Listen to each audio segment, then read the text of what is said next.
आज के इस लेक्चर में पढ़ेंगे स्टीरियो आइसोमेरिज्म क्या होते हैं और स्टीरियो आइसोमेरिज्म होते कितने तरह के हैं। एंड जब हम इसके टाइप्स पढ़ेंगे स्टीरियो आइसोमेरिज्म के, तो हम पढ़ेंगे कि वो 3 तरह के होते हैं और वो फर्दर उसके टाइप्स के भी और टाइप्स होते हैं। तो हम सभी को वन बाय वन आज के लेक्चर में डिस्कस करेंगे और ये काफी इंपॉर्टेंट लेक्चर है, तो ध्यान से समझेंगे। ठीक है, जो वर्ड है उसमें स्टीरियो आइसोमेरिज्म, तो ये 2 वर्ड के कॉम्बिनेशन से मिलके बना है, एक तो स्टीरियो प्लस आइसोमेरिज्म। तो पहले तो आपको इन दोनों का वर्ड का मतलब पता होना चाहिए, तब हम आगे चलेंगे कि लेक्चर है क्या। तो पहले आइसोमेरिज्म को समझ लेते हैं। आइसोमेरिज्म एक फिनोमिना है जिसका मतलब होता है कि जब हम कोई 2 कंपाउंड ले जिनका मॉलिक्यूलर फॉर्मूला सिमिलर हो, पर किसी भी तरह से उनमें कुछ ना कुछ चेंज आ रहा हो उनकी फिजिकल और केमिकल प्रॉपर्टीज में।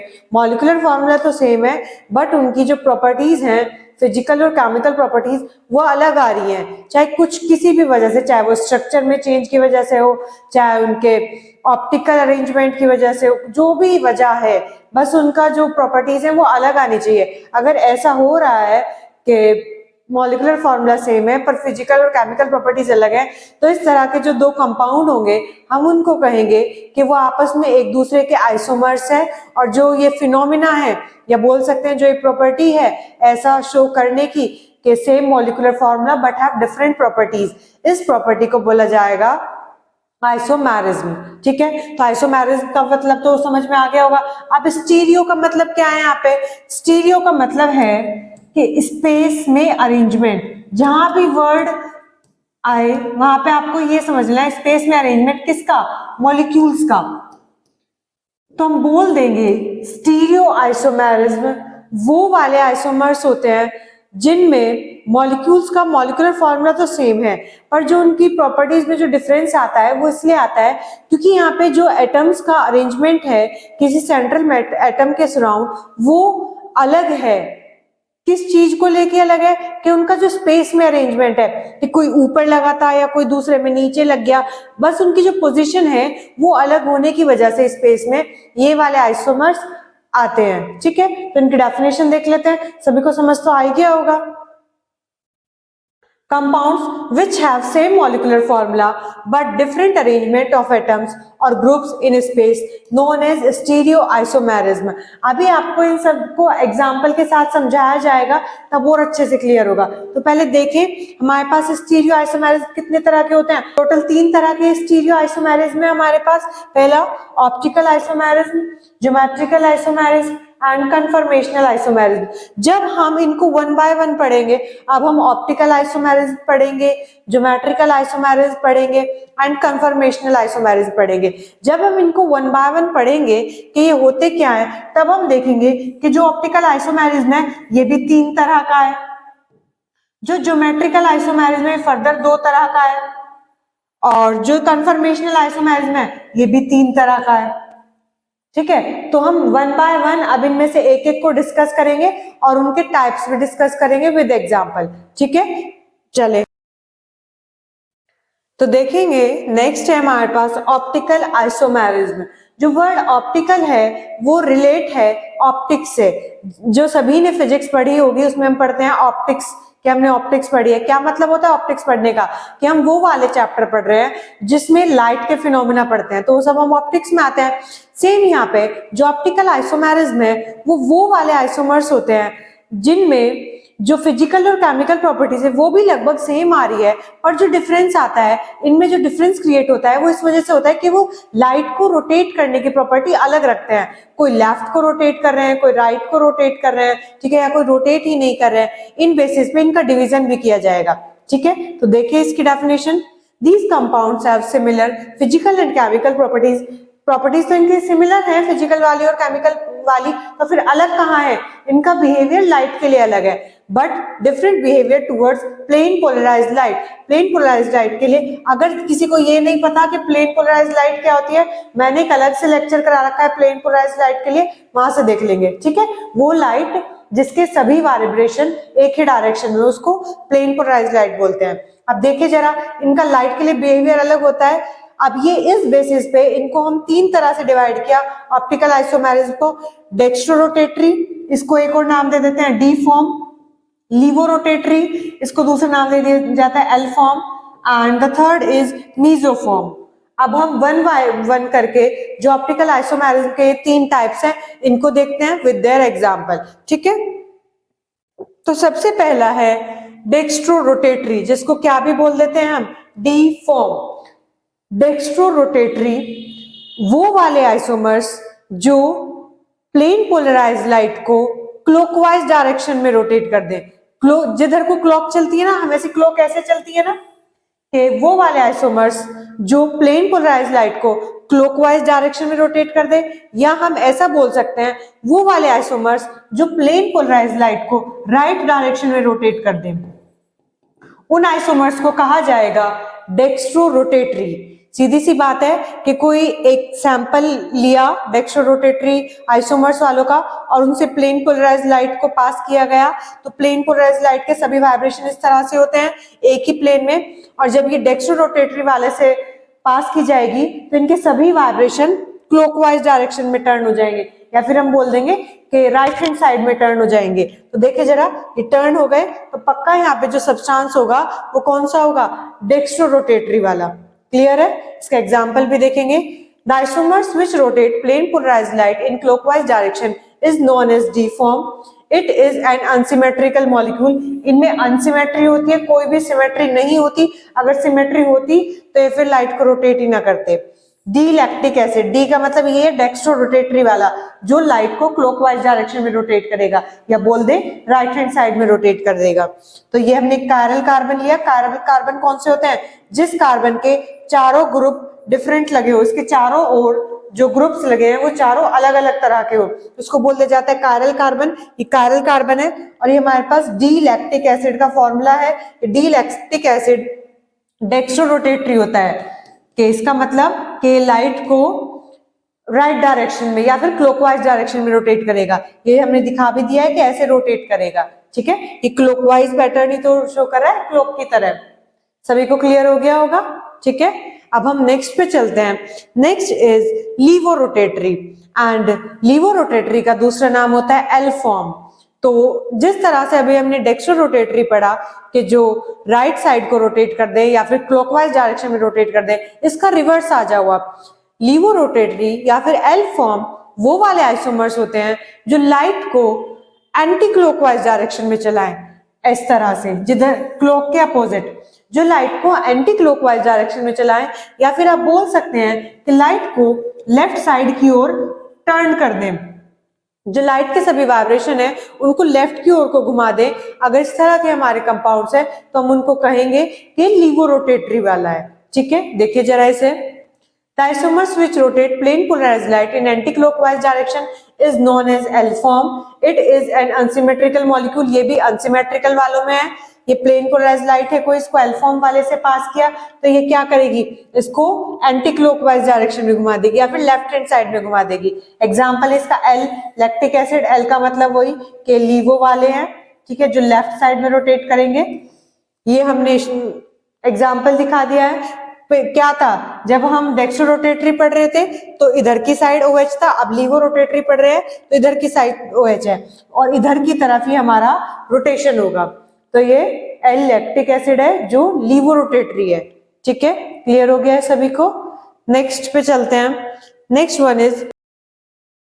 Next is mesoform. जो मीसोफॉर्म वाले आइसोमर्स हैं वो वाले आइसोमर्स हैं जो लाइट को ना तो लेफ्ट में रोटेट करते हैं ना ही राइट में रोटेट करते हैं। एक्चुअल में ये ऑप्टिकली इनएक्टिव होते हैं। ऑप्टिकली इनएक्टिव मतलब ऑप्टिकल लाइट को किधर को भी रोटेट नहीं करेंगे। अब बात ही आई, ऐसा क्या है इनमें कि ऑप्टिकल लाइट को किधर को भी रोटेट नहीं करते, तो इनके एग्जाम्पल से समझेंगे। हमने जब इनका एक एग्जाम्पल लिया, ये लेके रखा है, इस एग्जाम्पल में जो हमारे पास है दो कायरल कार्बन है, और दो कायरल कार्बन, इनकी प्रॉपर्टी है कि ये वाला कार्बन तो लाइट को इधर को रोटेट करेगा और ये वाला कार्बन लाइट को एंटी क्लॉकवाइज डायरेक्शन में रोटेट करेगा। तो हम देख रहे हैं कि दोनों कार्बन का रोटेशन अपोजिट है।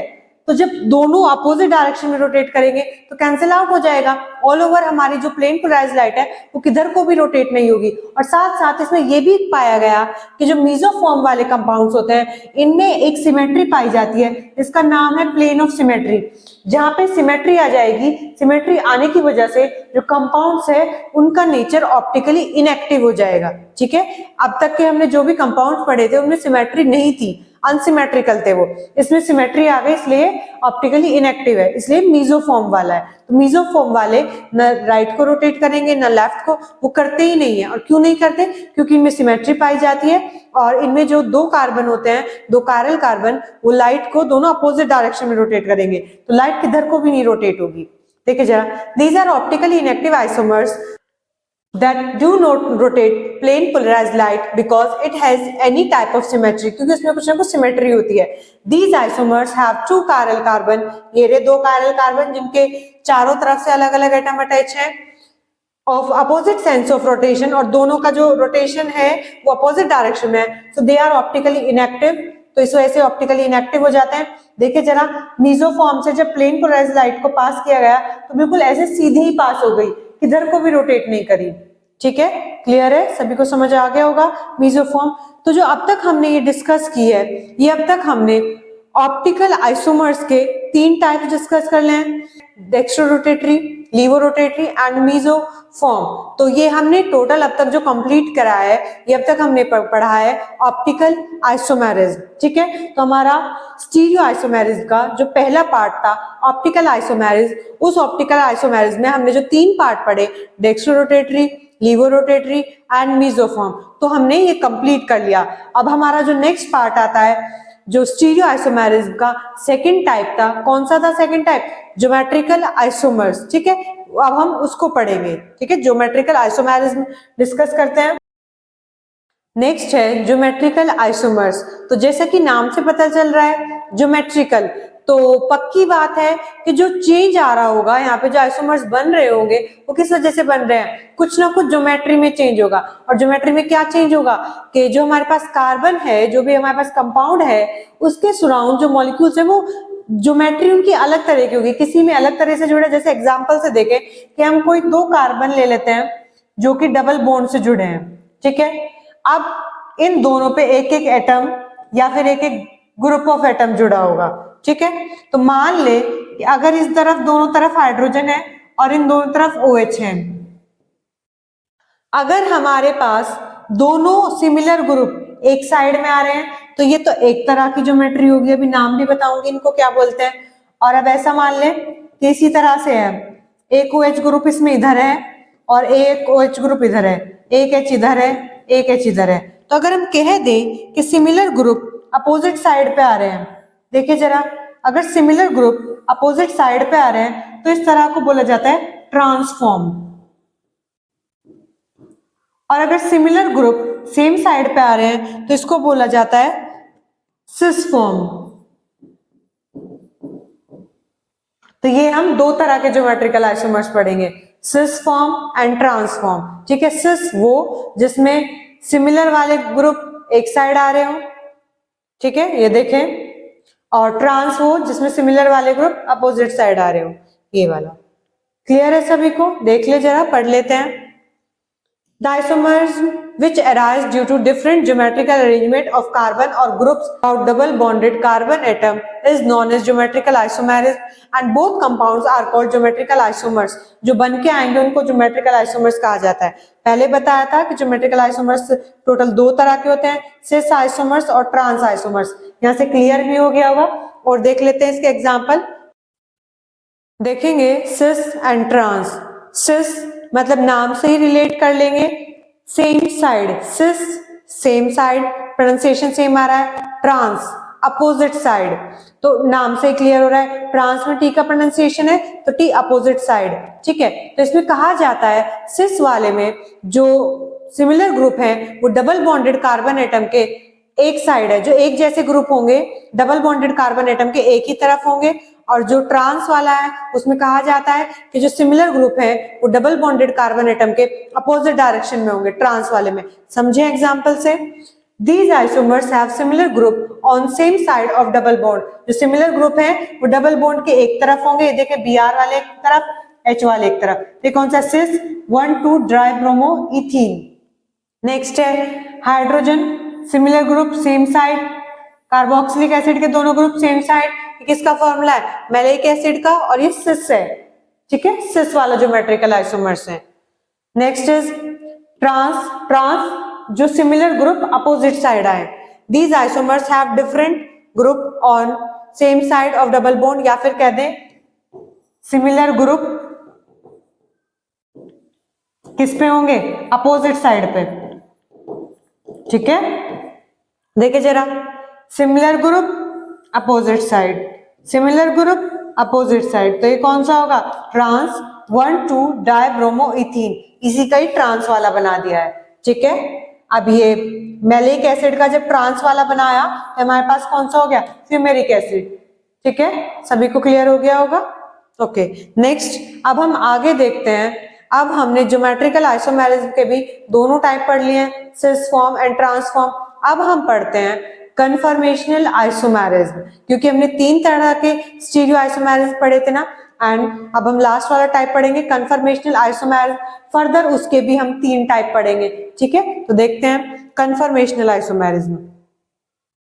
तो कन्फर्मेशनल आइसोमेरिज्म में ये कहा जाता है, हम इसमें इस तरह से लेते हैं कि कोई एक सिंगल बॉन्ड है, इस सिंगल बॉन्ड के यहाँ भी कोई कार्बन है और यहाँ पे भी कोई कार्बन है, हमने ऐसे रिप्रेजेंट करा। तो ये क्या करते हैं, इन दोनों कार्बन को ना थोड़ा थोड़ा रोटेट करते हैं। जब हम इन्हें थोड़ा थोड़ा इस तरह से रोटेट करते हैं तो इनकी रोटेशन करने की वजह से कुछ कुछ पोजीशन पे अलग अलग हमें आइसोमर्स मिलते हैं। अब कहने को होने को तो बहुत सारे आइसोमर्स हो सकते हैं, जैसे अगर माने इस वाले कार्बन से इस तरह से 3 ग्रुप अटैच होंगे, ठीक है। इस वाले पे देखें, ये क्या रिप्रेजेंट कर रहा है? ये कोई पिछला कार्बन है, ये कोई आगे वाला कार्बन है। तो जो इन दोनों के बीच की पोजीशन है उस पे हमने ये, वहां पे हमने ये वाला आइटम रख दिया है। जो इन दोनों के बीच की पोजीशन है वहां पे हमने आगे का ये वाला आइटम रख दिया, और जो इन दोनों के बीच की पोजीशन है वहां पे हमने इनका ये वाला आइटम रख दिया। अब हम किसी भी एक को घुमा ले, कितना भी घुमा ले, तो थोड़ा थोड़ा घुमा के हमारे पास बहुत सारे आइसोमर्स बन जाएंगे। तो हम कह देंगे कन्फर्मेशनल आइसोमर्स में क्या होता है कि हम 2 कार्बन लेते हैं जो सिंगल बॉन्ड से अटैच होते हैं और उन दोनों को थोड़ा थोड़ा ना रोटेट करते रहते हैं। तो जब हम उनको थोड़ा थोड़ा रोटेट करते रहते हैं तो जो आगे वाले कार्बन एटम से जो अटैच एटम है या ग्रुप्स हैं और जो पिछले वाले से अटैच है, उन दोनों का एक अलग अलग बहुत सारे आइसोमर्स बन जाएंगे। तो हम कह देंगे कि बनने को तो बहुत सारे आइसोमर्स बनते हैं, उनके बीच में एंगल देख देख के हम निकाल लेंगे, बट हम सारे आइसोमर्स को नहीं पढ़ेंगे, कुछ ही 3 आइसोमर्स लिए। कौन कौन से एंगल पे लिए वो 3 आइसोमर्स? एक तो हम ले लेंगे यही वाला कि दोनों के बीच में जो एंगल बन रहा हो वो 60 डिग्री का बन रहा हो। एक कौन सा ले लेंगे? एक ले लेंगे कि एंगल 0 डिग्री का बन रहा हो। 0 डिग्री का कब होगा? जब इस डायरेक्शन में पीछे वाले का है तो इसी डायरेक्शन में आगे वाले का होना चाहिए, ठीक है। जैसे ये वाला है तो आगे वाले का भी बिल्कुल ऐसे हो, और अगर पीछे वाले का ऐसे हो गया तो फिर आगे वाले का भी एटम ऐसा हो जाए, पीछे वाले का नीचे चलेगा तो आगे वाले का भी नीचे चले जाए। तो अगर इस तरह से आ रहा है तो इस तरह वाले को हम बोलेंगे कि उनके बीच में जो अब एंगल है वो कितना हो जाएगा? 0 डिग्री। जिस डायरेक्शन में उसका है उसी डायरेक्शन में आगे वाले का है, ठीक है। तो इन बेसिस पे, और जो थर्ड वाला है उसमें हम एंगल लेते हैं 0 डिग्री से 60 डिग्री के बीच में, ठीक है, जो एंगल आएगा। तो इन 3 फॉर्म को ही हम डिस्कस करेंगे। तो पहले एक बार डेफिनेशन देख ले कन्फर्मेशनल आइसोमर्स की। Arrangement of atoms which can be changed into one another by rotation around a single bond are known as conformations। जो अरेंजमेंट बनेंगे इतने सारे घुमा घुमा के सिंगल बॉन्ड के सराउंड कार्बन एटम को, उन अरेंजमेंट्स को हम बोलते हैं conformations। Isomers having different conformations are called conformers। उनको ही हम conformers बोल देते हैं, ठीक है। कितनी तरह के हैं? ये टोटल 3 तरह के हैं। स्टैगर्ड आइसोमर्स, इसको ट्रांसोइड भी बोल देते हैं। इक्लिप्स्ड आइसोमर्स, सिसोइड भी बोल देते हैं। स्क्यू आइसोमर्स, इसे गोश्त भी बोल देते हैं, ठीक है। अब वन बाय वन हम एक एक करके डिस्कस करेंगे। सबसे पहले आते हैं स्टैगर्ड आइसोमर्स पे। देखिए जरा, देखेंगे स्टैगर्ड फॉर्म। देखिए जरा, ये कोई हमने ले लिया फ्रंट कार्बन, ये हमने कोई ले लिया रेयर कार्बन, रेयर मतलब जो पीछे वाला है, ठीक है। तो आप इस वाले को देखें, एक एटम हमने इस डायरेक्शन में रखा, एक को हमने इस डायरेक्शन में रखा और एक को हमने इस डायरेक्शन में रखा, ठीक है। तो अब जो इस वाले रेयर वाले कार्बन के हैं तो कैसे रखा, इन दोनों के थोड़ा सा बीच में हमने इस तरह से ले लिया, ठीक है, कि कहीं इनके इस पोजीशन पे। फिर नेक्स्ट है, इसको मैं रब कर देती हूँ, ये लग रहा है जैसे कोई एटम जुड़ा है। और फिर जो इन दोनों के बीच की पोजीशन है वहां पे लगभग हमने इस वाले को रख लिया, ठीक है। और जो लगभग दोनों इन दोनों की है वो उसको हमने ये वाला रख लिया। तो इसमें हमने कहा गया कि जो फ्रंट कार्बन है और जो रेयर कार्बन है उन दोनों के जो एटम के बीच में जो एंगल का डिफरेंस है, लगभग जो एंगल आ रहा है वो 60 डिग्री आ रहा है। जब फ्रंट कार्बन और रेयर कार्बन इस तरह से रखे जाएं कि उनके जो एटम्स हैं उनके बीच में जो एंगल बन रहा है वो लगभग 60 डिग्री बन रहा है, तो वो वाली जो फॉर्म होगी वो फॉर्म कहलाएगी स्टैगर्ड फॉर्म। फिर अब ये तो समझ में आ गया होगा, ये तो साइड व्यू से देखा है हमने कि उनको जब हम साइड से देखेंगे तो कैसे लगेंगे। अब बात आती है अगर हम उनको फ्रंट से देखें, दोनों को एक को ऐसे पीछे रख के एक को ऐसे आगे रख के तब देखें तब क्या होगा। तो हमने यहाँ पे कहा कि जो फ्रंट कार्बन है इसको तो हमने डॉट से रिप्रेजेंट कर लिया है कि जो ये डॉट है ये तो रिप्रेजेंट कर रही है फ्रंट कार्बन को, और जो ये सर्कल है ये रिप्रेजेंट कर रहा है रेयर कार्बन को जो पीछे वाला है। तो देखिए जरा, फ्रंट कार्बन के हमने इस तरह से रखे 1 2 और 3, एक का रख लो और दूसरे का अब हमने पहले वाले के कंपैरिजन पे 60 डिग्री पे रखना है। दूसरे वाले को जब हमने 60 डिग्री पे रखा तो वो इस तरह से आए, ठीक है। तो यहाँ पे इनको इस तरह से अरेंज किया गया कि जो फ्रंट वाले कार्बन के जो सराउंड एटम है और जो पीछे वाले कार्बन के जो सराउंड एटम है उनको हम मैक्सिमम से मैक्सिमम डिस्टेंस पे रख सके। तो मैक्सिमम से मैक्सिमम डिस्टेंस रख के उनमें जो एंगल आया फ्रंट वाले कार्बन के एटम के और जो पीछे वाले हैं उन वाले कार्बन एटम के जो सराउंड एटम है जो एंगल आया वो 60 डिग्री। तो ये फॉर्म कहलाएगी स्टैगर्ड फॉर्म। समझे जरा, अब इसमें हमने कोशिश की है कि हमने जो एटम है, ये जो एटम है फ्रंट वाले का और पीछे वाले का, इनको जितना दूर से दूर हो सके उतना दूर रखें, ठीक है। तो 60 डिग्री पे रखा हमने। इन दिस फॉर्म एटम्स और groups attached with front and rear carbon atom are far apart as possible, so angle between groups is 60 degree. इसमें कितना आ जाता है 60 डिग्री, ठीक है। ये थोड़ा इमेजिनरी कंसेप्ट है इसलिए समझने में थोड़ा आपको कंफ्यूजन हो रहा होगा, बाकी बस आप ध्यान रखो कि फ्रंट वाले कार्बन के एक डायरेक्शन में बना लो और जो पीछे वाले के हैं उनके बिल्कुल एग्जैक्ट बीच में आप लगा दो। तो ये लगभग हमने बिल्कुल जितना दूर से दूर पॉसिबल कर सकते हैं उतना रख दिया, ठीक है। क्योंकि अगर इसको बीच से थोड़ा इधर ले जाएंगे तो इधर वाले के पास आ जाएगा और उनको बिल्कुल ऐसे रख के हम कह देंगे कि इनके बीच में जो एंगल आया वो 60 डिग्री आया, ठीक है। नेक्स्ट पे चलते हैं। Next is eclipsed form. Eclipsed form में हम कहेंगे कि इक्लिप्स फॉर्म इस तरह की है कि जहां पहले वाले कार्बन के जो एटम होंगे अटैच होंगे जिस जिस पोजीशन पे, बिल्कुल पीछे वाले कार्बन के भी आपको उसी की उस पोजीशन पे रखना है। मतलब अगर ये हाथ ऐसे है तो आगे वाले का भी बिल्कुल ऐसे आएगा एटम, मतलब बिल्कुल एक दूसरे के ऊपर। तो अब जो उनके बीच में एंगल होंगे वो होगा 0 डिग्री, बिल्कुल ना हल्का सा भी इधर करना ना हल्का सा भी इधर करना। जहां पे ये ऐसा मान ले कि ये बॉन्ड है और इससे अटैच ये है, तो जहां इस वाले का है, जहां इस वाले का मान ले एक एटम है तो जहां इस वाले का एटम है तो आगे वाले का भी यही आए, ऐसे मिलाऊं तो बिल्कुल एक दूसरे के ऊपर आए, तब जो वो फॉर्म होगी वो कहलाएगी इक्लिप्स फॉर्म, ठीक है।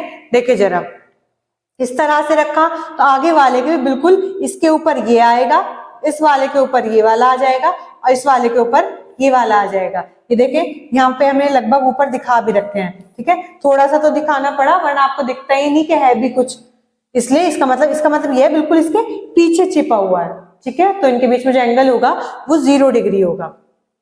इन दिस फॉर्म ग्रुप्स और atoms attached with front and rear carbon atom are closed as possible. वो तो इतने क्लोज है कि बिल्कुल एक दूसरे के ऊपर ही आ गए हैं, ठीक है।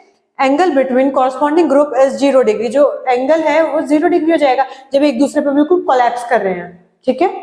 चले जरा, तो नेक्स्ट समझेंगे स्क्यू फॉर्म। स्क्यू फॉर्म में जो हम एटम्स को अरेंज करते हैं वो इस तरह से अरेंज करते हैं कि जो इक्लिप्स फॉर्म थी और जो हमारे पास स्टैगर्ड फॉर्म थी। इक्लिप्स और स्टैगर्ड फॉर्म के जो एंगल आ रहे थे ये बिल्कुल उनके बीच में आए।